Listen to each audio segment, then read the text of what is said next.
Bom dia a todos. Eu esta manhã gostava de vos falar do cristão como um equilibrista. Sim, um cristão como um equilibrista. Poderão achar estranho o tema desta manhã, mas verão que é um tema que faz todo o sentido. E verão como um cristão tem que se parecer muito mais como um equilibrista do que se calhar muitos de nós pensaríamos. Há uma história de um equilibrista que estava a tentar passar de um ponto, uma montanha para a outra, com aquelas cordas de equilibristas muito bem esticadas, e havia uma aldeia que estava cá em baixo a assistir a tudo. Ele conseguiu fazê-lo. E as pessoas regozijavam-se e cantavam e estavam todas contentes e felizes, e estavam impressionadas com a capacidade do equilibrista. Depois o equilibrista conseguiu passar com um pequeno carrinho e tentou, agora vou passar com um pequeno carrinho e vou transportar um carrinho aqui e vou fazer o mesmo trajeto. E conseguiu. E as pessoas estavam, ainda ficavam mais animadas com a situação, e de facto comentavam, ele é mesmo bom. Depois, finalmente, ele propôs uma situação um bocado ousada, quer dizer, qual de vocês quer vir neste carrinho e eu vou levá-lo aqui nesta corda? E aí ninguém se chegou à frente. E esta história marca aquele princípio de que querer é diferente de confiar. Nós podemos crer na capacidade de alguém, mas outra coisa é confiar nesse alguém. E nesse caso, este povo, esta aldeia, neste caso, cria nas capacidades deste homem, como um homem que tinha capacidades extraordinárias para fazer equilibrismo, mas não confiava o suficiente para um deles se meter lá nesse carrinho para que ele o levasse naquela situação de risco. E muitas vezes nós, como cristãos, limitamos-nos a ter uma vida de crenças, mas uma vida que não se materializa numa vida de confiança. Acreditamos que Deus criou tudo, acreditamos que Deus nos salva, acreditamos em muitas coisas importantes, mas não confiamos verdadeiramente no Deus Criador nem no Deus que salva. E somos um pouco como aquela aldeia que assiste a tudo a acontecer, mas não faz parte do acontecimento. O equilibrista tem muito a ver com o cristão. Eu vou-vos deixar aqui 3 coisas que ele nos fala sobre o cristão, que tem tudo a ver com o equilibrista. Em primeiro lugar, atenção, eu não sou especialista em equilibrismo, de longe. Qualquer das formas, foi algo que me ocorreu e estudei um pouco sobre o assunto e verifiquei que de facto tem muito a ver. Quando um equilibrista parte por uma aventura, porque eu considero a passagem de um lado para o outro como uma aventura, e a vida cristã também é uma aventura, não deve olhar nem para a esquerda nem para a direita, deve estar focado e ir sempre em frente. E a palavra de Deus também nos diz uma coisa claríssima e igual para o cristão. Há uma passagem que encontra-se em Provérbios 4:27, muito conhecida, que diz: não te declines nem para a esquerda nem para a direita. Ou seja, tal como o equilibrista que não pode estar a olhar nem para um lado nem para o outro, mas olhar e ter os seus olhos fitos na frente, nós como cristãos não podemos declinar nem para a esquerda nem para a direita. O que é que isso significa, declinar para a esquerda ou para a direita? O significado de declinar é este: perder rumo, sair do caminho certo. Ou seja, em bom português, tomar atalhos. Declinar é isso. É perder o rumo, sair do caminho certo, tomar atalhos. Imaginem o equilibrista lá em cima. Aquele tem um atalho e eu vou agora saltar de repente para aquele lado e vou outra vez para a corda outra vez. Ia correr mal. Ou simplesmente ir mais para a esquerda ou mais para a direita do que o que devia. Também ia correr mal. Na vida cristã é a mesma coisa. Nós não devemos declinar, não devemos tomar atalhos. Há um exemplo bíblico muito famoso, eu gostava de compartilhar convosco, que é o exemplo de Abraão, de Abraão e Sara. Em Gênesis 12, 1-2, e eu cito, Deus disse a Abraão: sai-te da tua terra, entre outras coisas, e no final diz, e far-te uma grande nação, uma grande descendência, etc. Ou seja, Deus prometeu a Abraão uma grande descendência e outras promessas, mas neste caso uma grande descendência. Ele assim o fez, ele saiu da sua terra, mesmo sabendo que Sara era estéril.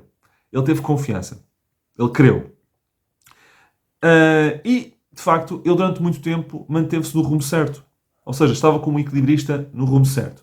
Mas chegou a um ponto em que ele decidiu declinar para a esquerda. Ou neste caso, ou foi para a esquerda ou foi para a direita. Não sei. Ele declinou. E ele tomou um atalho. Que é quando, passado muito tempo, a descendência nunca mais vinha. Então ele e Sara resolveram ajudar Deus a cumprir a promessa, como se isso fosse possível. Então, Abraão deitou-se com Agar para tentar, lá está, ajudar Deus a criar descendência. E nós vemos as consequências gravíssimas que isso teve, que ainda hoje o povo de Israel ainda colhe desta situação, desta pequena ajuda, deste pequeno atalho de Abraão. E, portanto, declinar é isto. É tomar um atalho. É querer ajudar Deus. É querer muitas vezes fazer aquilo que nós queremos fazer e não esperar pelo tempo certo de Deus. E um equilibrista tem que ser paciente. Tem que estar focado. Tem que estar em movimento. Mas não pode ser demasiadamente rápido. Tem que ser paciente. Não deve tomar atalhos. E nós, como cristãos, olhemos para o exemplo de Abraão. Podemos nos manter permanentemente bem. Mas se chegarmos ao final da linha, antes de passarmos para o outro lado, se quisermos tomar um atalho complicado, muitas vezes podemos estragar tudo o que já fizemos. Temos de ter cuidado. Mas eu quero deixar uma esperança. Porque, assim como houve para Abraão, há para nós. Porque Deus interveio e, de facto, deu descendência a Abraão. E mesmo quando nós declinamos, Deus está lá para nos ajudar. E eu cito um versículo que encontra-se em Isaías 45:2. E eu irei adiante de ti e ainda endireitarei caminhos tortuosos. Isto é bom saber. Quando os caminhos ficam declinados, quando os caminhos ficam atalhados, não sei se a expressão existe, mas agora existe, mas calhou bem, Deus endireita os caminhos tortuosos. E, portanto, é bom saber que mesmo quando isso acontece, Deus pode corrigir trajetórias. Mas convém que isso não aconteça. Outra coisa que eu vejo paralela na vida cristã a um trajeto do equilibrista é o facto, quando o equilibrista está a fazer o seu trajeto, ele não pode olhar para trás. Não pode. Os seus olhos têm que estar virados para a frente, focados no que está para a frente, não pode olhar para trás. E há aquela passagem básica em Filipenses 3:14 em que Paulo diz: uma coisa faço. Ele era uma pessoa focada. Ele diz: eu só me quero concentrar nisto. Esquecer-me das coisas que para trás ficam. Esquecer-me das coisas que para trás ficam. Eu queria falar um pouco sobre isto. Esquecer o que fica para trás. Nós devemos parar de olhar para onde estivemos e devemos olhar mais para onde queremos estar. Devemos apenas recordar no passado uma coisa apenas. Os erros que cometemos para que não voltemos a cometer. Isto vale a pena recordar. Mas não numa perspectiva de chorar os erros ou de estar permanentemente em lamento, porque isso vai-nos tirar forças. Lamentar erros, dramas, desilusões passadas é um desperdício de energia. E é algo que não vale a pena para a tarefa que nós temos no presente. Jamais poderemos ter esperança no futuro enquanto alimentarmos as tristezas do passado. E isto deve servir de lembrança para todos nós. Philip Ruskin disse uma coisa que eu nunca mais me esqueci e quero citar hoje. Aquele que desperdiça o hoje lamentando o ontem, aquele que desperdiça o hoje, o presente, lamentando o ontem, o passado, desperdiçará o amanhã lamentando o hoje. Eu vou repetir. Aquele que desperdiça o hoje lamentando o ontem, desperdiçará o amanhã lamentando o hoje. Ou seja, se nós passarmos o nosso presente a lamentar o passado, no nosso futuro nós vamos lamentar o que nós não fizemos agora. E, portanto, olhos colocados para a frente. Esqueçam o passado. Não temos permissão para mudar o passado. Não temos. Mas não precisamos de condenar o futuro por causa dele.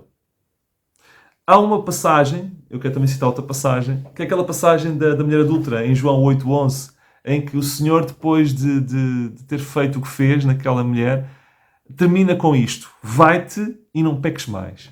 Vai-te e não peques mais. Este vai-te era um tema para uma mensagem inteira, porque quer dizer imensa coisa. O vai-te carrega inúmeras lições.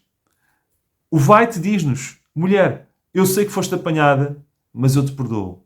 O vai-te diz-nos: mulher, O que está para trás não conta. Vai para a frente, caminha para a frente. E aquela mulher tinha uma carga de pecado perante a sociedade terrível. Terrível. Então, naquele ambiente, naquela sociedade em que era o castigo era o apedrejamento. E o Senhor diz, vai-te, do género, olhes para a frente, anda para a frente. E esta passagem ocorreu-me citar agora, porque acho que tem tudo a ver. Temos aqui um caso de uma situação complicadíssima, sujeita à morte, e a expressão que o Senhor utiliza é, vai-te, olhes para a frente, em cima da linha do equilibrismo e vai até chegar a outra montanha. Não olhes para trás. Terceira coisa que eu vejo aqui, que tem muito a ver com o equilibrista, é a segunda parte do versículo de Filipenses 3,14 que eu citei há bocadinho. É que a primeira parte é, esquecendo das coisas que para trás ficam, devemos esquecer do passado. Ele continua e diz, prossigo para o alvo. Ou seja, nós devemos continuar sempre em linha, não declinar, nem para a esquerda nem para a direita, não tomar atalhos, não querer ajudar Deus no processo, dar tempo a Deus. Devemos, quando estamos em cima da linha da nossa vida, não olhar para trás, não alimentar o passado, olhar para o futuro, e devemos olhar para a frente. Há outro versículo que diz, em Provérbios 3,25, os teus olhos olhem para a frente e as tuas pálpebras olhem direito diante de ti. Os teus olhos olhem para a frente. A Bíblia diz para os teus olhos olharem para trás. Nem para o lado. É para a frente. Prossigo para o alvo. Eu, quanto a isto, eu queria vos dizer apenas o seguinte. Prossigo, a palavra prossigo, é uma expressão que revela determinação. Paulo era uma pessoa determinada. Porque para prosseguir tem que se ter determinação. Tem que se, muitas vezes, após bater na parede, tem que continuar. E continuar. E continuar. Requer disciplina. E a vida cristã também requer disciplina. Mantermos fiéis requer disciplina. Requer foco. E ele era uma pessoa focada no seu ministério. Ai de mim se não fizer o que tenho que fazer perante Deus. E a vida cristã também requer foco. Estamos focados naquilo que temos que fazer. E, acima de tudo, eu queria destacar aqui a palavra esperança. Porque, em alturas difíceis, muitas vezes o que nos faz andar e estar focados em atingir e estar a olhar em frente é uma esperança. Temos que ter esperança. E eu queria citar-vos o versículo de Romanos 8,18, que diz que as aflições deste tempo presente não são para comparar com a glória que em nós há de ser revelada. Imaginem uma balança em que vocês têm as aflições. São enormes, não é? São muito grandes. Ora, imaginem a glória quando chegarem perto de Deus, o que é que vamos receber e o que é que nos vai ser revelado. Vai ser assim. E quando olharmos depois para trás, porque aí poderemos, se calhar, olhar para trás ou contemplar as coisas de forma diferente, vamos perceber que tudo valeu a pena. Vamos perceber que aquilo que nós vamos ganhar e que vamos ter depois, mais do que compensou todas as dificuldades que tivemos hoje. E tínhamos esta esperança. E quando estivemos a caminhar, pensemos, vai chegar um tempo em que eu vou perceber que isto valeu a pena. Vai chegar o tempo em que eu vou ser recompensado. Deus vai-me recompensar por isto. Animemos-nos com isso. Tenhamos esperança nisso, porque é isso que pode dar força. Eu gostava de finalizar com uma passagem, e eu vou ler, que está em Mateus 14, 28 a 32. Eu citei esta passagem na última mensagem, mas não costumo citar as mesmas passagens de mensagem para mensagem, mas foi por coincidência. Mateus 14, 28 a 32. Diz assim, isto é aquela passagem que Jesus anda em cima do mar. 27. E quando Jesus chega-se ao pé deles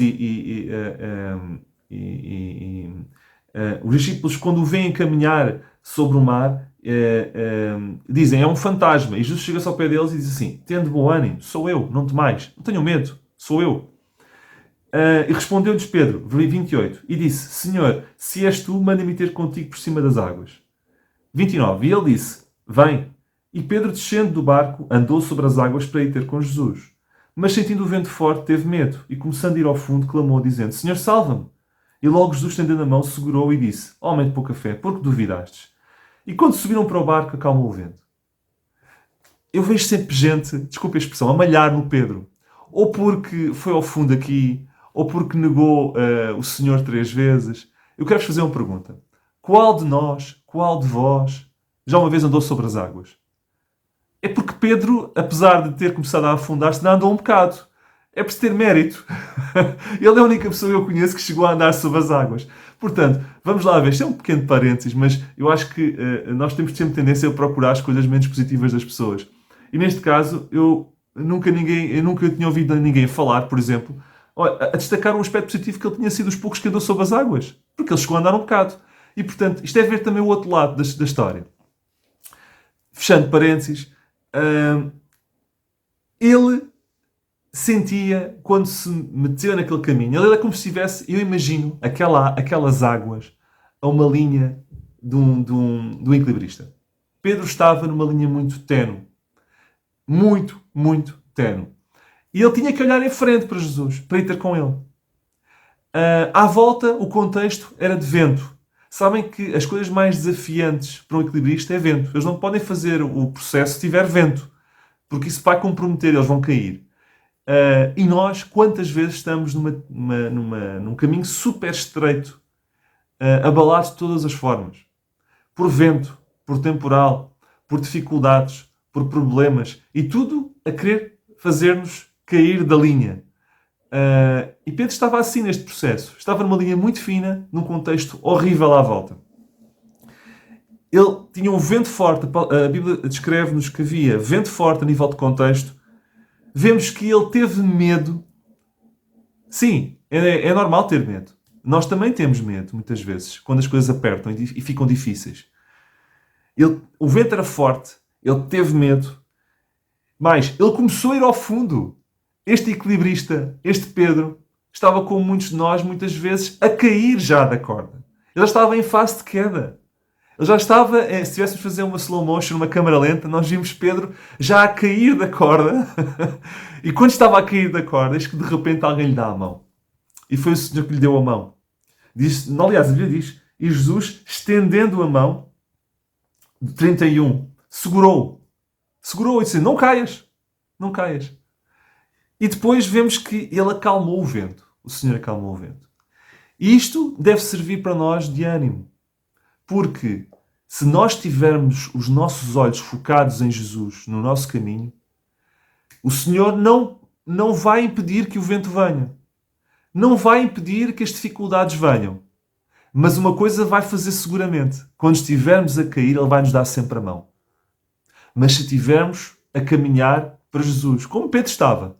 Pedro teve a ousadia de sair do barco, no lugar de conforto.